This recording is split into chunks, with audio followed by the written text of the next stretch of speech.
Okay, so I just came home from retrieving a package and I wanted to open it straight away with you guys so you get as fresh of a pair of an eyes than I get while opening this.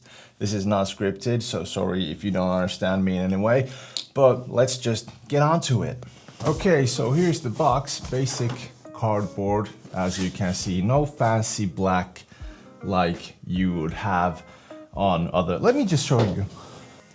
Like this here, this is the basic Fujifilm kind of looking box you get. It is this sleek looking black box, but now you just get a cardboard box, which is perfectly fine. It's just for delivery and stuff, so it doesn't bother me. So let's just start opening it up. And first of all, like anywhere else, you get manuals and setup things, paper manuals. This is pretty neat because I've heard that other manufacturers don't actually use paper manuals that much anymore. So this is kind of nice. Maybe there's some free trials for some, you know, applications and stuff. And then let's just start opening it up from this side first. Oh, it's, well, both. It opens both. Whoa, something fell down. It was a piece of paper. But you get one battery with this. Just the basic battery that you use on the smaller cameras or older cameras. The not 20, the XT series uses these batteries. The older ones, the X100V, maybe the 6 even, if I remember correctly, uses these older batteries. Then you get this lens. With this, it is the, like the, you know, the cheaper models of the XF lenses. XC, it's XC. This is Super EBC XC 15 to 45. It's 3.5 to 5.6 in aperture, so you got the variable aperture there. The XC series, I don't own any XC series. I haven't gotten any because these are usually really plasticky. They're not weather sealed, and I don't trust myself with a cheap lens like this. Otherwise, of course, because they're cheaper, if it gets busted, it's not that big of a deal on your wallet than the, you know, the more expensive lenses. But it's nice you get this with it. Let's put that there. Then the camera body itself. Of course, you got the strap here, basic Fujifilm strap. Let's put the box. There wasn't anything else here. Nope. Let's put the box and the cardboards away. And let's just look at this nice body. This is one of the smallest cameras that I've ever seen on video because I haven't seen this live before. This is, oh my god, look at it. This is my hand right here. It's small as a kitten. I mean, Neko was this small when I got him. That wasn't probably legal either. I mean, this is legal, but that wasn't. So this is really small just in comparison. Here's the camera and here's my iPhone 14 Pro. So you got something that's much smaller than the phone. I mean, well, basically, of course, it's thicker like a camera is supposed to be, but yeah, you got the dials, you got, you know, vlog, auto, P, S, A, M, then you got 4 custom modes, then you got a filter mode, and this right here is the film simulation dial that you can use and maybe put in. I can't remember what the FS3 2-in-1 were. Was it for custom simulations? Can't remember right now. Gotta read the manual first, of course, but that's there. So yeah, this is what it looks like. You got the tilt, not the tilt screen, you got a flip screen, and it's pretty neat. I love the size of it because it's so small, it's easy to carry, it's not that noticeable than a bigger camera like this one here. Of course, I can show you this. This is the XH2 and here's the XM5. So the size difference is real.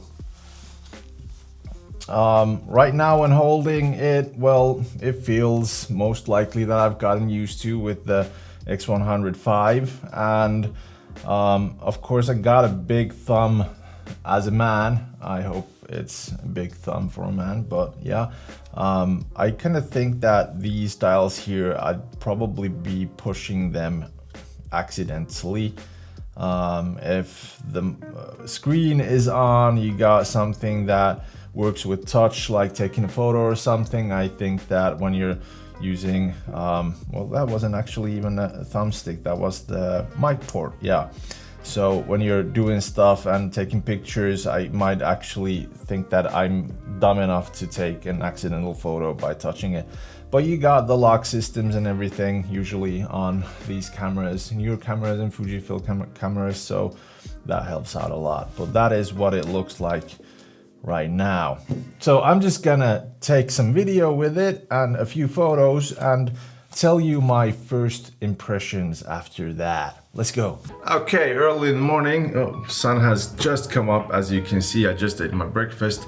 I'm shooting with the internal microphone, no on-top microphone on the camera. Shutter speed 48 of the second. I usually shoot in 23.9 9A6, 976, whatever, something like that, or 24 if you want to just run it up, 24 frames per second.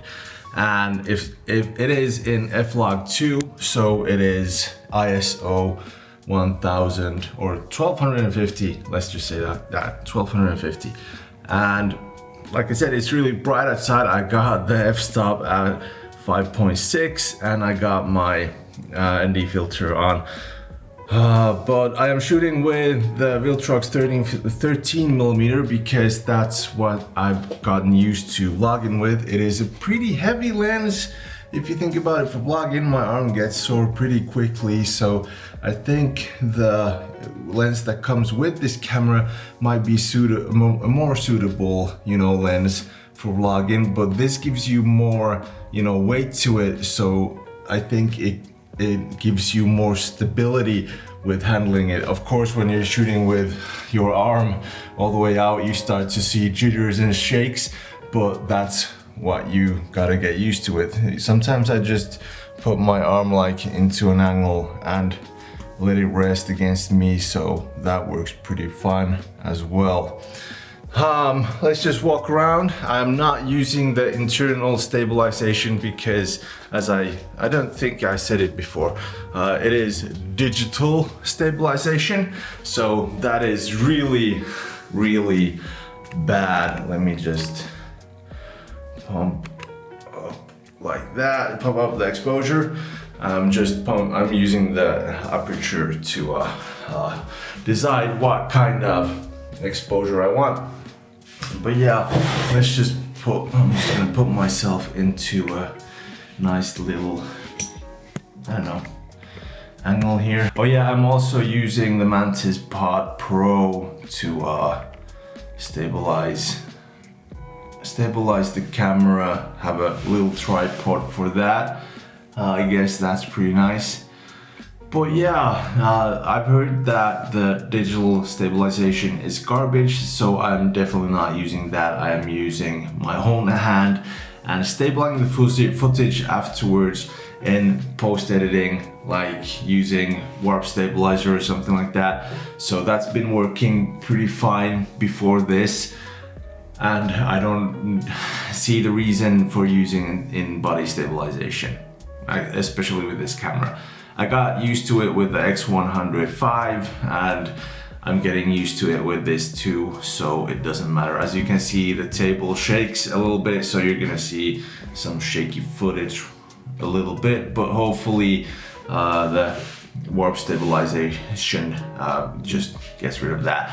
But like I said, this isn't scripted or anything, so don't get too bothered by the words that's coming out of my mouth. On the not so sunny side of the building, nice lighting. Exposure, I usually like to keep it at 0.7 or 1 when I'm checking out the EV for f-log. That's a nice exposure and you get to color grade nicely. I also took a few photos and I'm gonna take some more right now. So after that, I'm gonna go edit and tell you some of my initial thoughts on the camera and what I like and dislike. So far, there's not really much I can say because like I said, these are my first thoughts and just quickly gonna show you what this does.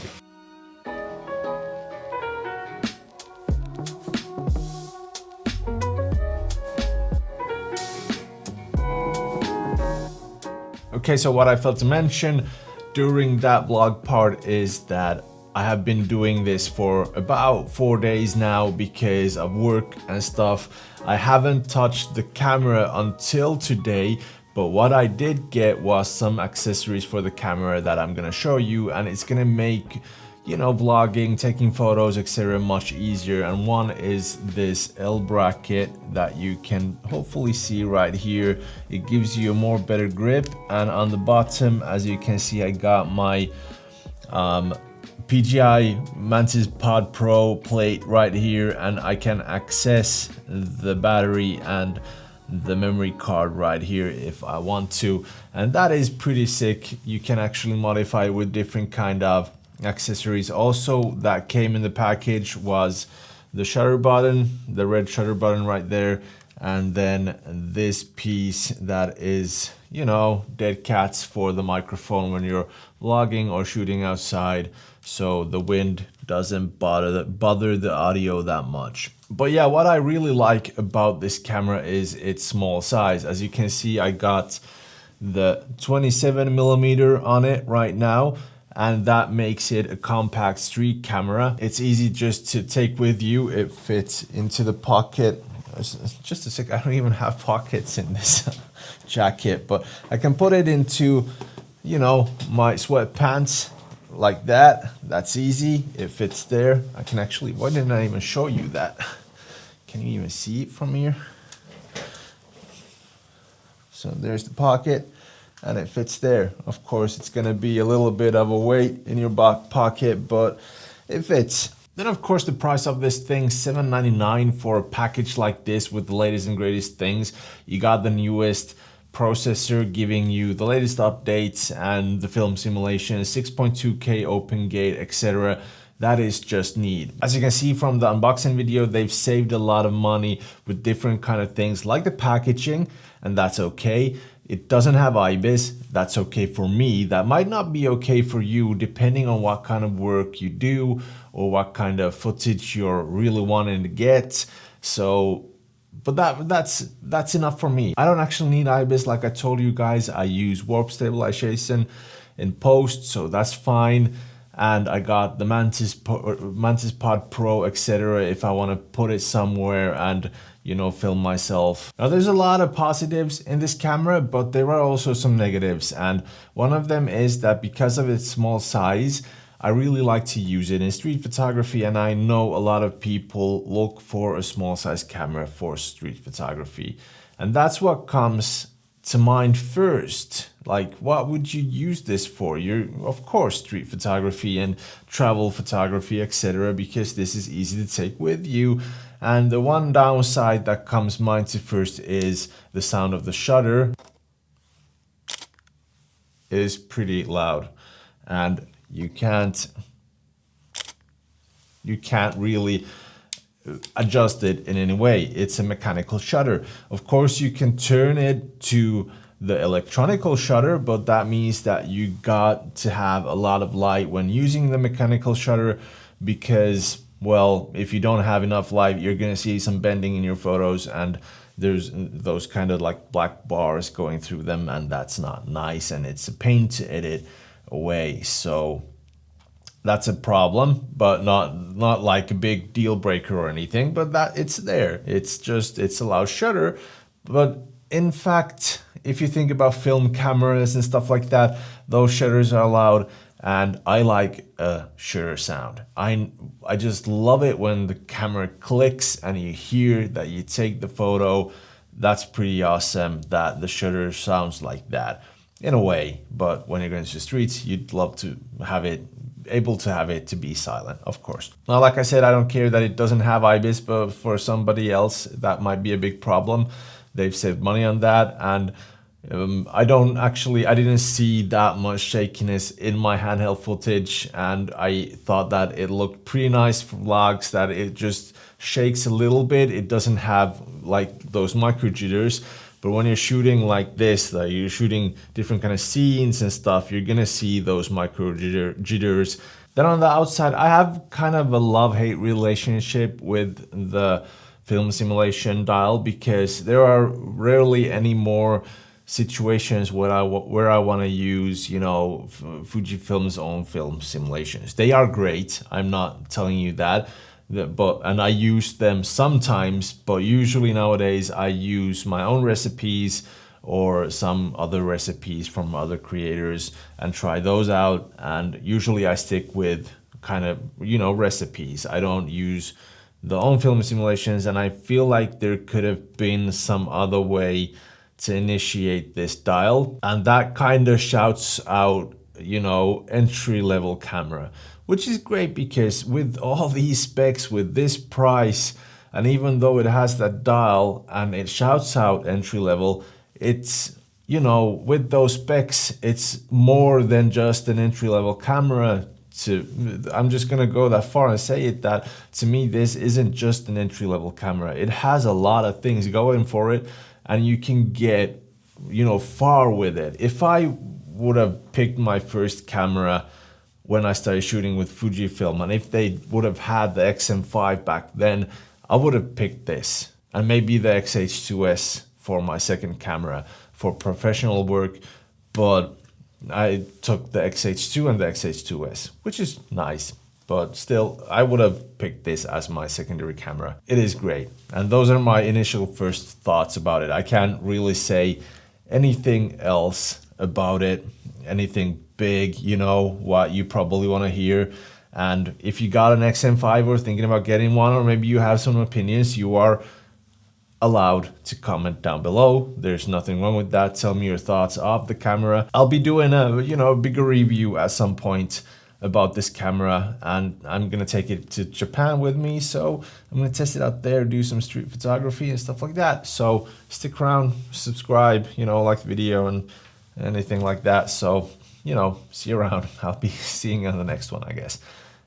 Stay safe and have a good one.